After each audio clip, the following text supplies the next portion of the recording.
ကလာညာချမ်းလေးပါမိတ်ဆွေတို့ရေအခုချိန်မလေးရှားကိုအောင်လန်းကတက်လာဖို့စီစဉ်ထားတဲ့ညီကိုမောင်မတို့ရေအကဲ၍မလေးရှားကိုကိုကအောင်လန်းကတက်လာဖို့စီစဉ်ထားတယ်ဆိုရင်အရင်ဆုံးတစ်အချက်မလေးရှားနိုင်ငံမှာကိုမှလူကန်ရှိမရှိရင်စဉ်းစားပါလူကန်ရှိတယ်ဆိုရင်90%ယုံကြည်လို့ရတယ်ဆိုပေမဲ့လူကန်မရှိရင်တော့80%ကမသေးကြပါဘူးเนาะအခုချိန်မလေးရှားမှာအဖမ်းဆီးလဲအရန်ကျန်းတယ်လို့လန်ခီမှာလည်းအဖမ်းဆီးတွေအရန်များပါတယ်အခုထိုင်းနဲ့မလေးရှားမှာအဖမ်းဆီးအရန်ကျန်းတယ်လို့ဒုက္ခရောက်ရတာလည်းရှိတယ်အသက်ပေးရတာတွေလည်းအများကြီးရှိတယ်လို့မိန်းကလေးတွေအတွက်အရန်ကိုလည်းအန်ဒီရများတဲ့အခြေအနေပါတချို့ဓမြတိုက်ခံထိတယ်တချို့306ဟာမျိုးတွေမိပါတယ်ခံရတယ်ပေါ့နော်306ဟာမျိုးတွေလည်းခံရတာအများကြီးရှိပါတယ်အဲ့ဒီအတွက်မလေးရှားကိုအခုအောင်လန်းကတက်လာမယ်ဆိုတော့ညီကိုမောင်မတို့ရေ100%မှာ80%ဒုက္ခကိုခံနိုင်လားအဖမ်းဆီးခံခဲ့ရရင်ဘယ်လိုလုပ်မလဲအလုံးမရခဲ့ရင်ဘယ်လိုနေမလဲဘယ်လိုစားမလဲကိုယူပြီးတော့ကိုတက်လာတဲ့ငွေဟာချီးယူခဲ့ရတဲ့ငွေလားဒါမှမဟုတ်ကိုရဲ့ကိုယ်ပိုင်ပတ်စံလားကိုရဲ့ကိုယ်ပိုင်ပတ်စံဆိုတာဆိုရင်ပြဿနာမရှိပေမဲ့အကဲ၍ချီးယူခဲ့ရတဲ့ငွေဆိုရင်ဘလို့တစုံတစ်ခုကိုဖြစ်ခဲ့ရင်ဘလို့ပတ်စံပြန်ဆက်မလဲ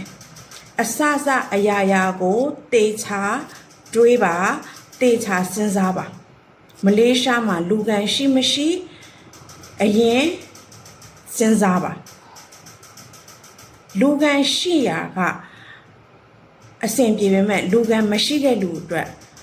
မြောက်တစ်ကိုင်းလို့တို့ဖြစ်နေပါလိမ့်မယ်ကျမစကားအမှန်ကြီးပဲပြောတာကြိုက်ရင်လဲကြိုက်မကြိုက်ရင်လဲဘလော့သွားပြဿနာမရှိဘူးကျမတို့ကပေါ်ပင်တွေကိုလုံးဝမကြိုက်တဲ့အတွက်ကိုကစေတနာထားပြီးပဲ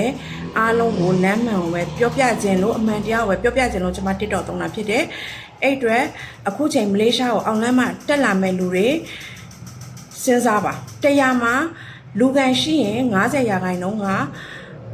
တွေးလို့ရပါမယ်လူကန်မရှိရင်တော့80%ဆုံးရှုံးမယ်လို့ခေါင်းထဲမှာမှတ်ထားပါအဲ့ဒီအတွက်လည်းကြိုတင်ပြင်ဆင်မှုတွေလုပ်ထားပါအခက်မသိရင်အသက်ပါပေးရနိုင်ပါတယ်အဲ့အတွက်မိတ်ဆွေတို့ဘ ഹു တုတရအောင်စဉ်းစားချင့်ချိန်ပြီးတော့ဆုံးဖြတ်နိုင်အောင်ကျမကဒီဗီဒီယိုလေးကိုတင်ပေးခြင်းဖြစ်ပါတယ်နောက်ထပ်လည်းမလေးရှားကိုတက်လာဖို့ဘလို့လမ်းကြောင်းတွေရှိလဲမလေးရှားမှာအခြေအနေတွေဘလို့လဲဆိုတာလည်းထပ်ပြီးတော့တင်ပေးပါမယ်ဘာဖြစ်လို့လဲဆိုတော့လက်စိတ်ထင်လက်မတော့နာတယ်ရှင်ကိုမြန်မာနိုင်ငံသားတွေအဆင်မပြေတော့ကိုလည်းစိတ်မကောင်းဖြစ်ရတယ်ကိုလည်းပျော်နေเนาะတချို့ကတော့အမိကျက်အမိစားခေါင်းကျက်ခေါင်းစားရမယ်ကျမတို့ကအမိကျက်အမိစားခေါင်းကျက်ခေါင်းစားတဲ့နေရာမှာမပါတယ်လို့ကြော်မယ်ခွမယ်ဆိုတဲ့လူစားမျိုးလည်းမဟုတ်တဲ့အတွက်ကျမတို့အမှန်တရားပြောတာပါကျမတို့လူမျိုးတွေကအေဂျင့်ဆိုတာဘဝအောင်နေနိုင်တယ်ဒါပေမဲ့လူမုန်းတော့များတယ်ရှင်